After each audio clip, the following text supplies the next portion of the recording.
Ok, muy buenas tardes.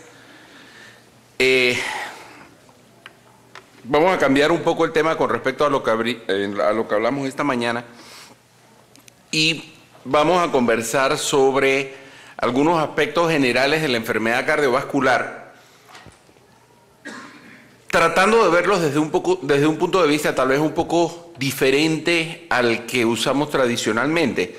Nosotros en la enfermedad cardiovascular hay una serie de cosas que por la práctica diaria las damos como un hecho, las damos como parte de una rutina de trabajo y una serie de conductas clínicas, diagnósticas y terapéuticas que tal vez nos hace caer en esa rutina, pero sin haber realmente analizado algunos otros aspectos que vale la pena refrescarlos y vale la pena revolverlos un poco como un ejercicio para tratar de entender un poco mejor qué hacemos y sobre todo para pensar en qué cosas de las que hacemos todo el tiempo pudieran posiblemente hacerse mejor.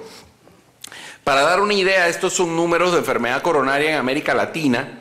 En todos los países de América Latina, la principal causa de muerte es la enfermedad cardiovascular en sus diferentes presentaciones, enfermedad coronaria, eventos vasculares cerebrales, otras complicaciones vasculares.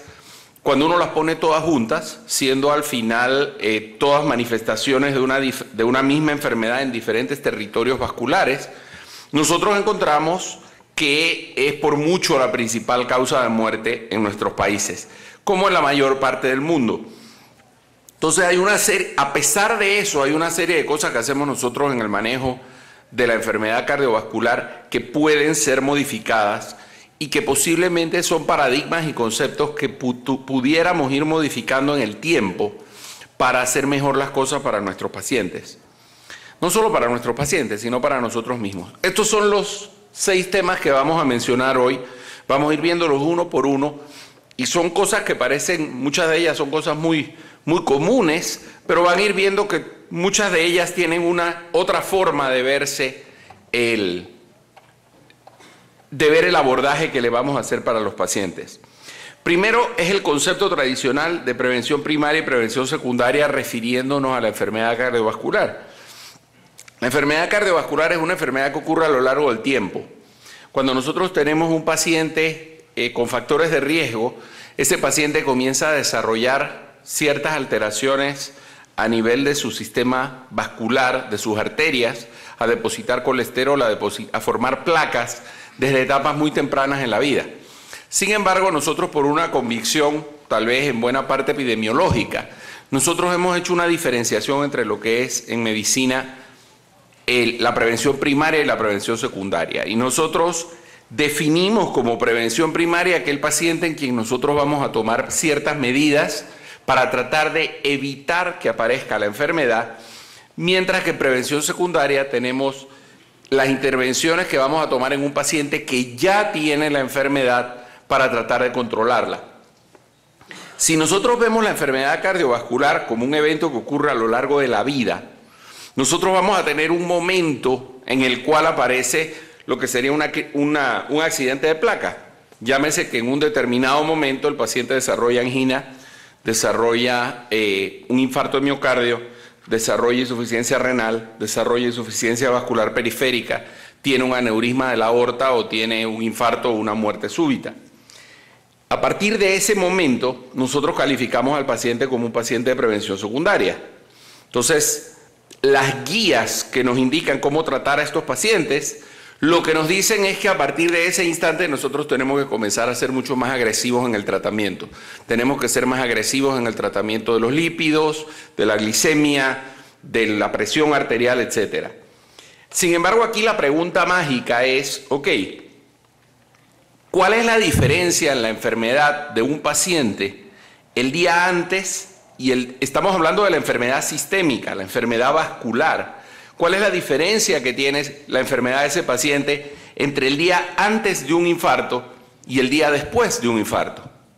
El paciente tiene exactamente la misma enfermedad. El paciente tiene las mismas placas, simplemente en una placa se rompió, hizo un trombo y ocasionó una crisis. Y ese evento individual lo estamos viendo como el indicador de que tenemos que empezar a hacer las cosas completamente diferentes, cuando no es el caso. Eso también se ha visto de otra forma en el concepto del continuo cardiovascular. El continuo cardiovascular es una descripción que se hizo desde 1991, en la cual hay una serie de eventos que se van relacionando uno detrás del otro, que comienza con los factores de riesgo y termina con la muerte, en el cual van apareciendo una serie de alteraciones a nivel vascular, a nivel renal, a diversos áreas y a diversos territorios vasculares conforme esta enfermedad va avanzando. Estamos hablando de desarrolla hipertrofia, se desarrolla dilatación del ventrículo, se desarrollan arritmias, se desarrolla infarto de miocardio y se desarrollan otra serie de cosas que se han visto a lo largo del tiempo, que cuando nosotros tratamos de actualizar este concepto tradicional del continuo cardiovascular, nosotros posiblemente deberíamos hablar de un continuo cardiorreno-metabólico. ¿Qué significa esto? Que por esos mismos factores de riesgo, nosotros no solamente vamos a tener enfermedad cardiovascular depositando placa en las arterias y depositando colesterol y obstruyendo las arterias. Nosotros simultáneamente van a ocurrir fenómenos a nivel vascular, arterial puramente, a nivel renal y a nivel metabólico. Entonces nosotros pudiéramos hablar de tres continuos paralelos que tienen elementos comunes entre sí y que unos interactúan sobre los otros, pero que son lo que realmente van a ocurrir a lo largo del tiempo y que van en contra de ese concepto tradicional de prevención primaria y prevención secundaria separados por una línea muy bien definida. Este es el ejemplo de la aorta de un adulto. Así es una aorta de un adulto mayor. Cuando se hace la autopsia, todas esas irregularidades que se observan son placas dentro de la aorta. Sin embargo, esta otra es una autopsia en un niño de 8 años que murió por otra causa, y ese niño de 8 años ya tiene placa, ya tiene lesiones vasculares con las mismas características histológicas que va a tener la de un adulto, que se van a ir desarrollando desde muy temprano en la vida. Entonces ese concepto tradicional de decir, ok, yo tengo el paciente que no ha tenido evento es diferente al paciente que ya tuvo un evento, es la primera cosa que posiblemente vamos a tener que empezar a cambiar. La segunda es el paradigma de lo que es tratar bien la enfermedad cardiovascular. El tratamiento moderno, cuando uno viene a un congreso y escucha hablar sobre el tratamiento moderno de la enfermedad cardiovascular, básicamente estos son muchos de los temas que se tocan. Se habla de células madres, se habla de angioplastía, se habla de la utilización de tomografía y de resonancia magnética, se habla de células de diferentes clases de stents con y sin medicamentos. Hay una serie de cosas que se interpretan como lo que es el tratamiento correcto o el tratamiento moderno de la enfermedad cardiovascular. Sin embargo, ninguna de esas cosas tiene el impacto que tiene sobre la enfermedad cardiovascular el controlar los factores de riesgo. Estos son datos de múltiples estudios, que es el impacto de la reducción del nivel de LDL en eventos cardiovasculares mayores. Una reducción del LDL de 30% significa una reducción consistente en diferentes poblaciones, con diferentes medicamentos y con diferentes niveles iniciales de colesterol, de reducción en enfermedad coronaria, evento vascular cerebral, revascularización y mortalidad total. Esto lo sabemos desde hace mucho tiempo. En el año 98 se publicó este estudio, el estudio AVERT, un estudio interesante, en el cual se tomaron pacientes que tenían indicación para una angioplastía y se llevaron o bien a una angioplastía, esto es antes de la época de los stents, o bien a una angioplastía, o bien a darle atorvastatina 80 miligramos. Pacientes con indicación para poner un stent en base a los criterios de ese momento. Por supuesto, los pacientes y al paciente que se le hacía la angioplastía, ese paciente que tenía indicación para angioplastía recibía el tratamiento estándar que incluía darle alguna estatina. 1998. La reducción de colesterol fue mayor en los pacientes que usaban 80 miligramos de atorvastatina, evidentemente. Y lo interesante es que los pacientes y quienes no se intervino en las coronarias tuvieron menos eventos isquémicos que aquellos pacientes en los cuales se intervino. Entonces hay una diferencia real y hay un beneficio en el control de los factores de riesgo por encima de destapar mecánicamente las arterias. Ahora podemos decir, bueno, pero eso fue antes de la época de los stents, ¿cierto? Y de ahí viene una teoría real que es la de que la arteria abierta es mejor que la arteria cerrada. Y nosotros esto lo hemos dicho muchísimas veces. Y estos son resultados de 3 tipos diferentes de stents y el análisis de la restenosis de las lesiones. En azul, arriba, la más alta, son los pacientes con stents metálicos y abajo tenemos 2 tipos diferentes de stents medicados que evidentemente generan menos restenosis y mantienen la arteria abierta más tiempo. Sin embargo, cuando nosotros analizamos el porcentaje de infarto o muerte cardiovascular en esos mismos pacientes, el tener la arteria abierta o tener la arteria cerrada no hace absolutamente ninguna diferencia. Hay menos reestenosis, pero poner un stent que mantenga la arteria abierta más tiempo no significa necesariamente que el paciente va a vivir más ni va a tener menos infartos. Es un tratamiento mecánico. Esto más o menos, a pesar de que este estudio generó muchísimas discusiones, esto fue el estudio Courage, donde se comparó la intervención coronaria con el tratamiento médico en pacientes con angina, y lo que se encontró es que no había ninguna ventaja. De hecho, hay hasta una mínima tendencia a favor del tratamiento médico. No había una ventaja en hacer intervenciones coronarias versus dar tratamiento médico en los pacientes. El tercer punto, que tal vez sea uno de los más importantes para entenderlo, es el concepto del gold standard y de la fisiopatología de esta enfermedad. Este es nuestro gold standard de diagnóstico. Nosotros ahí tenemos una angiografía coronaria, una lesión significativa, una lesión que dependiendo de quién lo vea podrá decir que es del 80, del 90, del 95, pero nadie duda que esa arteria con esa lesión debe ser intervenida y debe hacérsele algo para abrirla porque es una arteria grande, un gran territorio y hay razón justificada para reparar esa lesión. Sin embargo, esa lesión no es y que todos estamos de acuerdo que hay que tratarla, esa no es la lesión que mata a los pacientes. El porcentaje de los pacientes que tienen lesiones coronarias, que tienen infartos, las 2/3 partes de los infartos ocurren en lesiones de menos del 50%. Entonces la lesión que se infarta no es necesariamente la lesión que nosotros estamos viendo y que estamos considerando por el gold standard diagnóstico, que es la lesión que tenemos que tratar. Esa no es la que va a producir el infarto necesariamente. Esta imagen es una angiografía coronaria por resonancia magnética. Ahí en los lugares donde están las flechitas, los triangulitos, hay lesiones vasculares.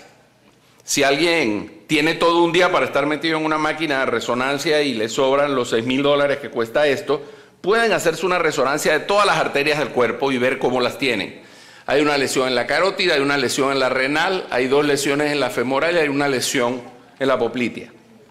Todo eso está claro en esto. Sin embargo, lo que nosotros estamos viendo ahí es una luminografía. Estamos viendo una fotografía del lumen vascular, no de dónde es la enfermedad. ¿Por qué? Porque esta no es una enfermedad del lumen, esto es una enfermedad de la pared.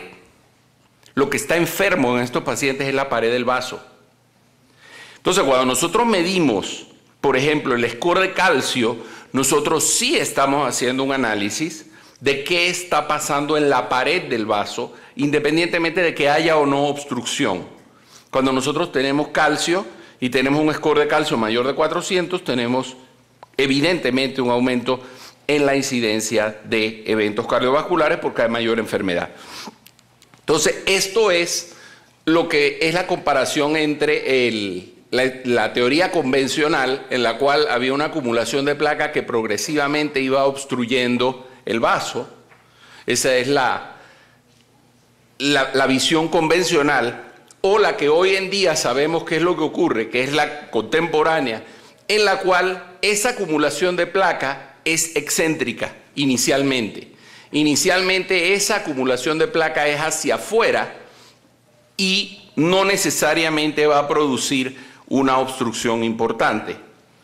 Eso nos va a generar que nosotros vamos a tener placas estables, en la cual tenemos una capa gruesa, fibrosa, y después tenemos un espacio donde están los lípidos, o vamos a tener una placa inestable, donde esa capa fibrosa es muy delgadita, se rompe y produce un trombo. Entonces, cuando yo quiero analizar el vaso o analizar la pared del vaso, no se debe hacer una angiografía, que es nuestro gold standard en todos los estudios. Lo que se debería hacer es un estudio que vea la pared del vaso, y para eso se usa el ultrasonido intravascular. El ultrasonido intravascular se pone una sonda que tiene un cristal de ultrasonido en la punta y que nos permite ver las diferentes capas de las arterias. Entonces nosotros tenemos esa arteria, que es una arteria que, si vemos la angiografía, es una arteria sana. Es una arteria sana. Y nadie le haría una angioplastía o le haría mayor cosa a esa angiografía. Sin embargo, ahí nosotros tenemos una luz de 3.1 milímetros, y en este otro nivel de la arteria nosotros tenemos una luz de 3.1 milímetros igual. Sin embargo, en la proximal nosotros tenemos una lesión que ocupa un alto porcentaje de la luz del vaso, o un alto porcentaje del grosor de la pared. Tenemos una arteria muy enferma que en la angiografía, que sigue siendo nuestro gold standard, no se ve la lesión. Por supuesto, no le podemos hacer ultrasonidos intracoronarios a todo el mundo, y tenemos algunos estudios indirectos, como es la medición del grosor íntima media en la carótida, donde nosotros básicamente lo que hacemos es medir el grosor de estas dos capas, que se ha visto que se correlaciona bien con la presencia de placas en otros grupos, en otras áreas vasculares. Un aumento del grosor íntima media a nivel carotidio representa un aumento de lesiones coronarias también. Esto se hace con la computadora, ella hace una medición y saca un promedio y nos da una idea de qué tanta lesión tiene este paciente. Se puede hacer también con resonancia magnética, donde en la imagen de la izquierda, con la flecha está señalado el depósito de lípidos dentro de esa placa, y del lado derecho el mismo paciente 2 años después de una dosis alta de estatinas, tiene menos lípidos en la lesión. El siguiente punto es la diabetes como enfermedad metabólica. Tradicionalmente pensamos que la diabetes es una enfermedad metabólica. Sin embargo, yo creo que la diabetes no es una enfermedad metabólica. Y les voy a explicar por qué yo creo eso, y creo que vale la pena pensarlo. Ok, estas son las causas de muerte de los diabéticos. Hay un endocrinólogo en Panamá, muy buen amigo, que siempre dice que a él hace 15 años que no se le muere ningún diabético. Todos se le mueren a los cardiólogos. Todos los diabéticos se le mueren a los cardiólogos, no a los endocrinólogos. Y las principales causas de muerte de los diabéticos son las enfermedades cardiovasculares, no son las enfermedades metabólicas. De hecho, la diabetes es la tercera causa de muerte del diabético, no la primera. Hace mucho que sabemos que, independientemente de cuántos factores de riesgo tenga un paciente, ser diabético en la columna roja aumenta muchísimo su probabilidad de tener complicaciones. Y este estudio, que fue publicado en el año 98 y que es un verdadero clásico de la epidemiología cardiovascular, se analizaron pacientes que habían tenido un infarto o que eran diabéticos, y se vio, ok, ¿qué pasa con el paciente que no es ni diabético ni tiene infarto? Y se vio su mortalidad, la línea morada que está arriba. Y la línea roja, la que tiene mayor mortalidad, es aquella que tienen diabéticos con infarto. Sin embargo, lo interesante de este estudio es que el paciente infartado que no es diabético y el paciente diabético que no se ha infartado tienen la misma mortalidad en 8 años.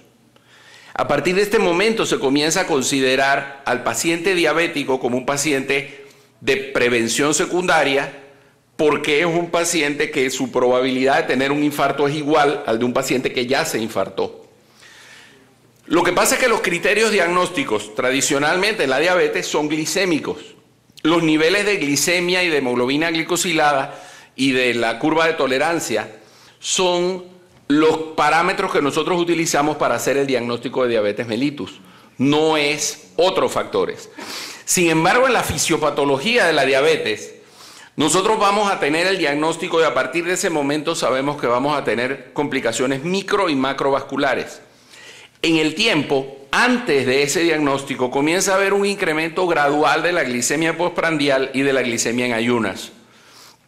Y del mismo modo, vamos a tener intolerancia a la glucosa, que es lo que se conoce como diabetes, prediabetes, y vamos a tener un incremento temprano de la insulina endógena. Lo más interesante de esto es que nosotros tenemos un periodo previo al diagnóstico glicémico de la diabetes en el cual hay resistencia a la insulina y que los estudios nos han demostrado que en ese periodo ya hay enfermedades previas propias del diabético. Y esto es un periodo que puede tomar 10 años. Esto lo vemos en la práctica todo el tiempo. Si nosotros tenemos, y pongo el ejemplo, si nosotros tenemos un paciente de 40, 42 años que nos llega con un infarto de miocardio y no es diabético, ese paciente se le hace su angioplastía en agudo, no hemos dudado que la angioplastía sirva, se le da su tratamiento, etcétera. Un altísimo porcentaje de esos pacientes que tienen un infarto siendo jóvenes, cuando tienen 50 o 55 años son diabéticos.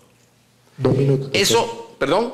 2 minutos. Eso lo que nos indica, eso lo que nos indica realmente es que esos pacientes son diabéticos desde antes, pero no les ha subido todavía la glicemia. Pero vascularmente ellos se comportan igual que un diabético que ya ha tenido hiperglicemias.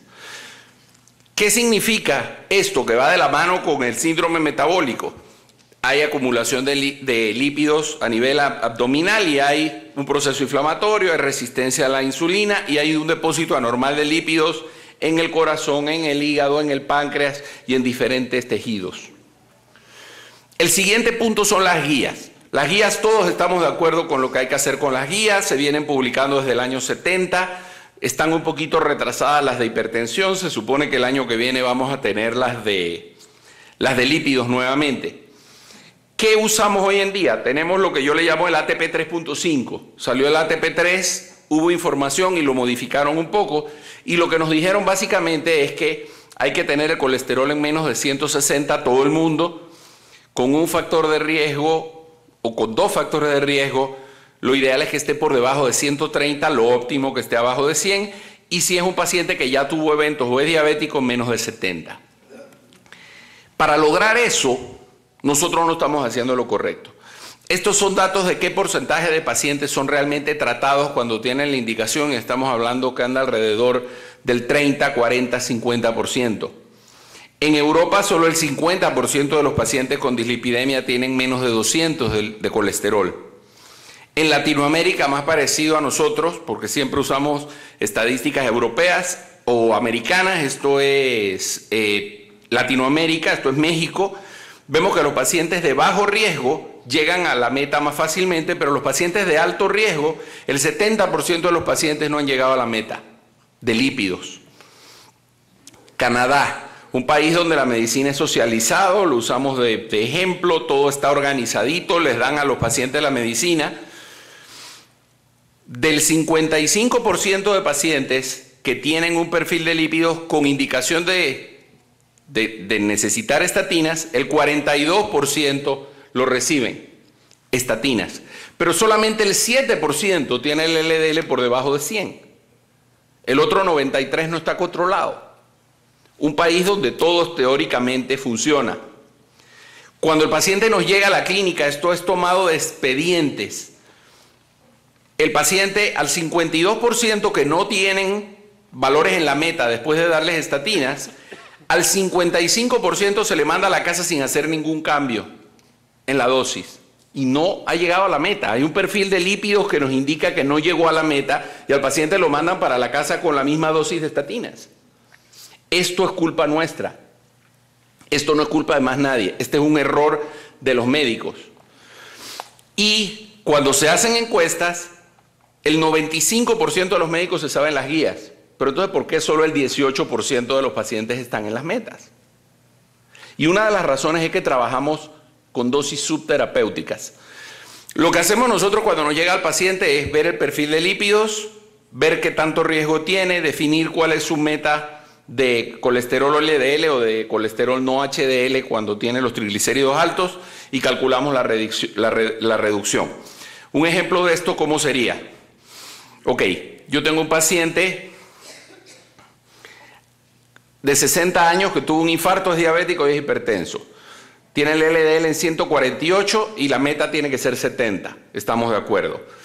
La manera correcta de hacer esto es hacer, 148 menos 70. Yo tengo que bajarle a este paciente 78 miligramos, que si hago una regla de 3, significa que le tengo que bajar al paciente 52.8% su LDL. Por supuesto, el cuerpo humano no es una computadora matemática, pero esto es una guía. Si tengo que bajar 52.8%, yo lo que puedo hacer es tomar esa tabla, que son los porcentajes de reducción de diferentes dosis de diferentes estatinas, y pongo una línea en el 52.8%. Entonces, ¿qué me indica esto? Que yo a este paciente le puedo dar rosuvastatina 20 miligramos, rosuvastatina 10 o terapia combinada de 20 hacia arriba.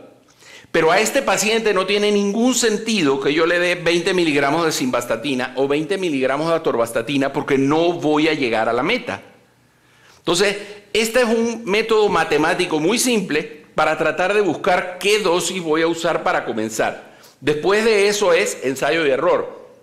Pero este tipo de cosas son las que evitan que el paciente se pase 6 meses sin llegar a la meta. Por último, el riesgo. Hace mucho que sabemos que reducir el colesterol reduce eventos. Y hace mucho que sabemos, esta gráfica que la hemos visto en todos los colores posibles, son en puntos rojos y línea roja los estudios de prevención secundaria, en verde los de prevención primaria, que nos indican que una reducción continua de los lípidos, o sea, una reducción en una línea de regresión, va de la mano el nivel de LDL con el nivel de eventos. Reducir el LDL reduce eventos. Eso indica que cuanto más bajo estén los lípidos, mejor. Esa es la traducción que le damos en la clínica. Hasta que llegó esto. El estudio ENHANCE es un estudio que se le dieron a los pacientes o simvastatina sola o simvastatina con ezetimibe y se encontró que la terapia combinada reducía los lípidos más que la otra, que la de simvastatina sola. Sin embargo, el grosor íntima media fue igual en los dos. Entonces, esto cuestiona el criterio ese, el paradigma de que tener el colesterol más bajo reduce eventos. Ojo, por lo menos, no sé si eventos, porque no se midió, pero no redujo enfermedad cardiovascular, habiendo reducido más los niveles. Y esto significa y correlaciona con estudios muy anteriores que nos demuestran que el 30% o el 35% de los pacientes que tienen eventos coronarios no tienen el colesterol alto, tienen el colesterol normal. Estos mismos estudios de los que ya hablamos, si yo hago mi línea de regresión, no hay duda que más bajo el colesterol, mejor. Pero si yo separo esos estudios, ¿qué es lo que voy a tener? Lo que voy a tener es que conforme más enfermo está el paciente en el estudio 4S, mayor es la pendiente de la línea que yo tengo. O sea, el paciente más enfermo es el paciente que más se beneficia. El paciente del estudio TNT, que eran pacientes con niveles más bajos, el beneficio fue muchísimo menor. Cuando yo me llevo esto a una sola gráfica, veo una línea, una regresión muy relacionada. Pero cuando lo analizamos estudio por estudio, hay elementos adicionales que van quedando fuera. Si yo pongo los factores de riesgo, yo puedo decir, ok, con los mismos factores de riesgo yo tengo exactamente los mismos riesgos para el paciente. Tiempo. Sí, me faltan 3 diapositivas. Sin embargo, si yo a esto le agrego la proteína C reactiva para calcular el índice de Reynolds, yo lo que voy a encontrar es que tengo mucho más riesgo de eventos si tengo la proteína C reactiva alta que si la tengo normal, con los mismos factores de riesgo tradicionales. Y el estudio Júpiter demostró eso. Si yo reduzco la inflamación al mismo tiempo que los lípidos, o trato al paciente con inflamación igual que trato al paciente que no necesariamente tenía dislipidemia, yo voy a obtener más beneficios clínicos. Por eso es que si yo trato al paciente pensando en el LDL, obtengo unas reducciones menores que si lo hago pensando en el riesgo. El impacto del tratamiento sobre el paciente de mayor riesgo global va a ser mayor. En conclusión, tenemos que cambiar ciertos paradigmas. Uno, lo de prevención primaria y secundaria, y no solamente desde el punto de vista de sus niveles de lípidos. Muchas gracias.